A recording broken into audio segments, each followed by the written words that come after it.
അപ്പോൾ അതാണ് നമ്മൾ വെറുതെ ഒന്ന് ടെറസിൻ്റെ മുകളിലേക്ക് കയറി നോക്കിയതായിരുന്നു കേട്ടോ. അപ്പോൾ കണ്ട കാഴ്ചയാണ് ഇത്.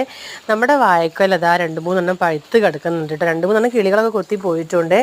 അപ്പോൾ പിന്നെ ഇതാ വേഗം ഇത് അധികം ഇനി അതവിടെ വെച്ചേക്കാൻ പറ്റില്ലല്ലോ. അപ്പോൾ നമ്മൾ വേഗം അത് വെട്ടി അകത്തേക്ക് കൊണ്ടാണ് പരിപാടിയാണ് കേട്ടോ. അപ്പോൾ നല്ല മഴ പെയ്യുന്നുണ്ട്. ടെറസിൻ്റെ മുകളൊക്കെ നല്ല വൈക്കലിയുണ്ട് കേട്ടോ. അത് ശ്രദ്ധിച്ചിട്ട് നമ്മളിതാ വാഴക്കൊല വെട്ടുകയാണ് കേട്ടോ. അപ്പോൾ താത്തൻ്റെ മകൻ നല്ലൊരു കമൻ്റ് ഉണ്ട് കേട്ടോ.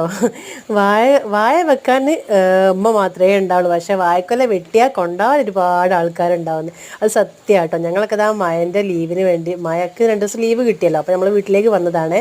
അപ്പം ഇത് നമ്മൾ 2-3 ഭാഗമാക്കിയിട്ട് നമ്മൾ വീട്ടിലേക്ക് കൊണ്ടുപോകും കേട്ടോ. നമ്മൾ വീട്ടിൽ കൂടാൻ വന്ന് എന്തെങ്കിലും ഒന്ന് കൊണ്ടുപോകാതെ പോകുന്നത് മോശമല്ലേ.